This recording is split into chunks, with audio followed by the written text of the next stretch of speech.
अगर आपको पता चले इंडिया टुडे की रिपोर्टर नबीला, जो पिछले कई हफ्तों से कर्नाटक के अलग अलग इलाकों में घूम रही हैं।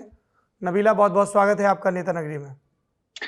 थैंक यू सो मच मुझे इन्वॉल्व करने के लिए सौरभ। इनफैक्ट यहाँ पर बहुत ही इंटरेस्टिंग इलेक्शन कवरेज है। मैं कोस्टल कर्नाटका में हूँ और कैंपेनिंग का कवरेज के बीच में आपसे बात कर रही हूँ। तो यहाँ राहुल गांधी, प्रियंका गांधी सब आए हुए थे कल, और मैं ये बात शुरू करूंगी कि राहुल गांधी कोस्टल कर्नाटका यहाँ आए और मछली के बजाय वो पिज्जा खाए।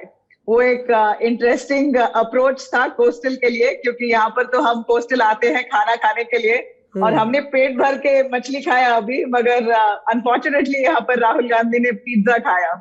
इनका ये चॉइस है, क्या करें? Different people, different food choices. पर ये बताइए कि but food always gets you the vote.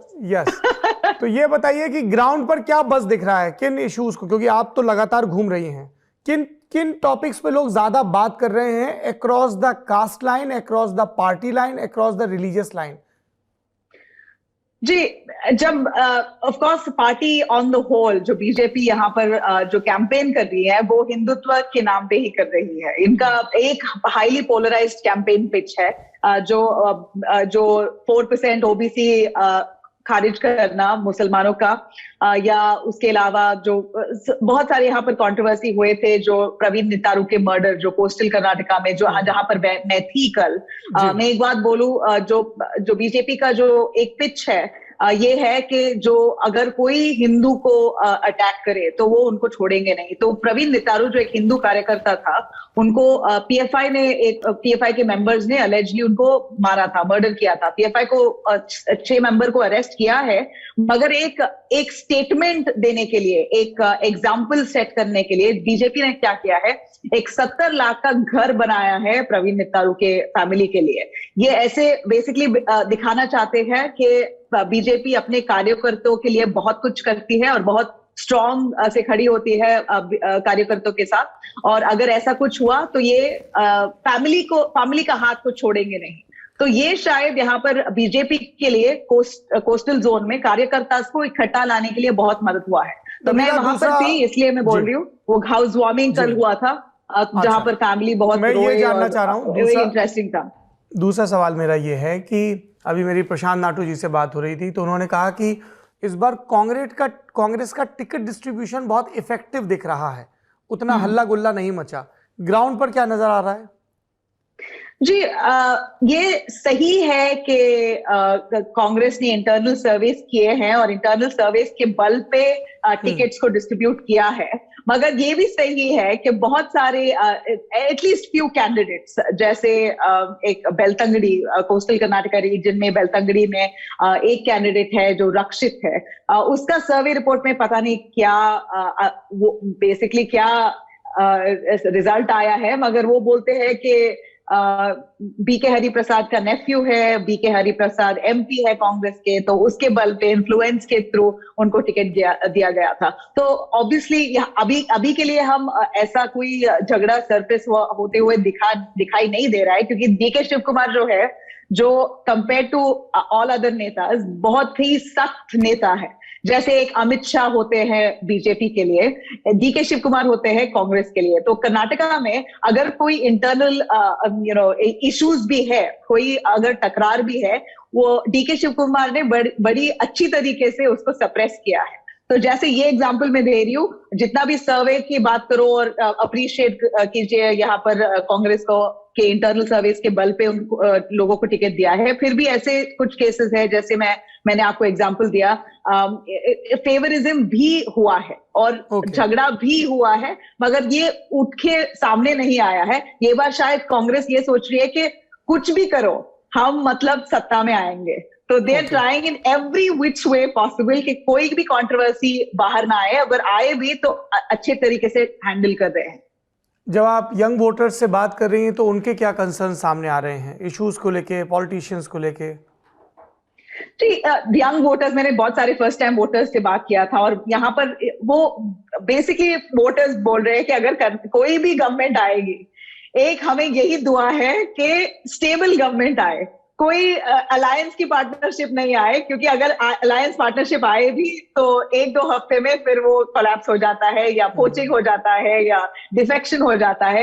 ये हम 2018 में हमने देख के जेडीएस और कांग्रेस अलग अलग चुनाव लड़ती है, मिल जाते हैं, फिर जेडीएस के कुछ लोग ऑपरेशन लोटस होता है, बीजेपी में चले जाते हैं, सब गड्ढमड्ढ हो जाता है। ऑपरेशन हस्ता, अब तो कांग्रेस उल्टा कर रही है, जो पोच कर रही है पीछा बीजेपी के लीडर्स को पोच कर रही है, और ये ऑपरेशन हस्ता कहलाया जाता है। तो ये रिवर्स स्ट्रैटेजी है जो कांग्रेस कर रही है। बीजेपी जो 2019 में बीजेपी ने जो किया था, बहुत सारे कांग्रेस लीडर्स डिफेक्ट होके बीजेपी को ज्वाइन किए थे, एग्जैक्टली ऑपोजिट हो रहा है। एटलीस्ट 4 नेता जो है, बड़े नेता नहीं है, मगर एक स्टेटमेंट जरूर खड़ा हुआ है यहाँ पर कि रिवर्स पोचिंग हो रहा है, और डीके शिव कुमार एक कैन डू मैन है, जो बीजेपी को एक फिटिंग फाइट दे, एक टक्कर दे। अच्छा, ये बताइए कि भारतीय जनता पार्टी जब अपना कैंपेन बिल्ड कर रही है कर्नाटका में, तो नरेंद्र मोदी की इमेज और उनकी सरकार के कामों पे ज्यादा फोकस कर रही है, या जो येदियुरप्पा और बसवराज बोम्मई की सरकार रही उस पे ज्यादा फोकस है, और इट्स अ जुडिशियस मिक्स? नहीं, मिक्स नहीं है। It's a clear cut win here, और a campaign here for prime minister Modi and based on his image. ये एक क्लियर कट कैंपेन है बीजेपी का कि वो कोई कैंडिडेट के ऊपर वोट नहीं मांग रहे हैं, कोई सीनियर लीडर जैसे बीएस येदियुरप्पा के ऊपर वोट नहीं मांग रहे हैं। ये अगर मांग रहे हैं तो सिर्फ मोदी के नाम पे वोट मांग रहे हैं। और ये हमने देखा 2019 लोकसभा इलेक्शंस में, मगर असेंबली इलेक्शंस में, ये हाइपर लोकल इलेक्शन है, असेंबली इलेक्शंस में इश्यूज जैसे पानी, जैसे सुएज, कर्नाटका के रोड्स, ये सब इलेक्ट्रिसिटी, ये हाइपर लोकल इश्यूज है जो लोगों को एड्रेस करना चाहिए, या शायद हम सोचते थे कि नेता इसके बारे में एड्रेस करेंगे, मगर बीजेपी ने पूरा उनका इलेक्शन पोल या इलेक्शन कैंपेन यहाँ पर सिर्फ मोदी के नाम पे और नेशनल सिक्योरिटी के नाम पे, और एक इमेज प्रोजेक्शन, जैसे मोदी ने देश के लिए क्या किया है और देश का इमेज कैसा है ग्लोबली, ये प्रोजेक्शन देके कर्नाटका को बू कर रहे हैं। अब जो जहां भी जाए ये बीजेपी के स्टार कैंपेनर्स ये बोल रहे हैं कि आप हर चीज को साइड में रखिए, आप मोदी के नाम पे वोट दीजिए, आप मोदी के चेहरे पे, मोदी के जो डेवलपमेंट किया है देश में, उसके बल पे वोट दीजिए। हम सब बीजेपी के कार्यकर्ता हैं, हम पार्टी सबसे बड़ी है, कैंडिडेट्स कोई भी हो सकता है, मगर आप बीजेपी की आइडियोलॉजी पे और प्राइम मिनिस्टर मोदी पे वोट दीजिए। ये क्लियर कट स्ट्रैटेजी है, और शायद ये काम भी कर रहा है, क्योंकि लोकल लीडर्स बीजेपी में उतने स्ट्रांग नहीं है। बीएस येदियुरप्पा ने उनका ग्रिप उतना सॉलिड नहीं है जैसे पहला था, और बहुत सारे सीनियर लीडर्स अब बीजेपी में साइडलाइन हुए हैं, जैसे जगदीश शेट्टर, वो अब तो कांग्रेस में आ चुके हैं। बीएस येदियुरप्पा को भी जो सही में कहें बहुत साइडलाइन हुए हैं पार्टी में, तो वो उसको देख के बहुत सारे लोग यहाँ पर लोकली बीजेपी से नाराज है। तो बीजेपी एक मास्टर स्ट्रैटेजी देख रही है, और ये है प्राइम मिनिस्टर मोदी को आगे रखना। आप सदर्न कर्नाटका गई हैं अभी तक? अभी नहीं, अभी तो हम वहां पर वेंचर होना बाकी है, मगर वहां पर भी because I wanted a quick remark from you on देवेगौड़ा's stronghold. वहां पे क्या सिचुएशन दिख रही है देवेगौड़ा वर्सेस कांग्रेस के सिनेरियो में? See, when you talk about the old Mysuru region, if that's mostly what you're talking about, yes. Then well, yes, I was extensively along the Mysuru Kodagu region. Did not cover all areas, but जहाँ पर वो Mysuru Kodagu region जो है, वो एक solid Kodagu जो है solid BJP का होल्ड है, वो ओल्ड मैसूरू रीजन में, मगर मैसूरू, वरुणा और मंड्या, हासन, वो सब एरियाज थोड़ा जेडीएस स्ट्रॉन्ग होल्ड है। तो अगर कांग्रेस और जेडीएस की बात करें, ओल्ड मैसूरू रीजन में जेडीएस का ही बहुत जकड़ है, और पूरे कर्नाटका में देखें तो सिर्फ ओल्ड मैसूरू रीजन में जेडीएस सबसे स्ट्रॉन्ग है। कांग्रेस का उतना यहाँ पर ओल्ड मैसूरू रीजन में उतना सॉलिड प्रेजेंस नहीं है, मगर बीजेपी का है, बीजेपी का बिल्कुल है। इसलिए यहाँ पर अमित शाह ने रैली किया मंड्या में। योगी आदित्यनाथ सिर्फ कल मंड्या में आए थे, मैं वहां पर थी।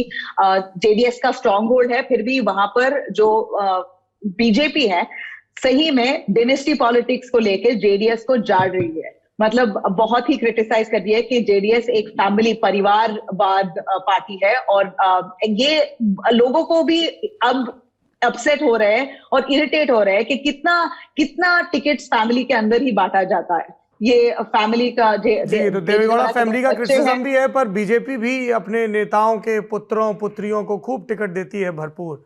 अब ये किस लेवल पे किसका नारा कहाँ लैंड करता है वो अलग है। बिल्कुल, it's a case of hypocrisy. वो हम कुछ नहीं कह सकते क्योंकि पॉलिटिक्स में ये सब हर all the political parties as per their convenience दे मगर but to be fair and objective here, BJP ने अपने किसी के मतलब बीएस येदियुरप्पा को के बेटे को टिकट दिया है, मगर बीएस येदियुरप्पा ग्रेसफुली रिटायर हो चुके हैं। तो ऐसे सिटिंग एमएलए सिटिंग मिनिस्टर के बेटे या बेटी को नहीं दिया है। तो that's one credit to the BJP. मगर जेडीएस में दो भाई भी एमएलए है, उनके बेटे भी एमपी है, उनके बहू भी एमएलए है, मतलब उनके पूरे परिवार में एक परिवार है जो देश के हर मुमकिन सदन में मौजूद है। हाँ, विधानसभा, विधान परिषद, लोकसभा, हाँ, 4 से 7 लोग सत्ता में हैं अब एक ही फैमिली में।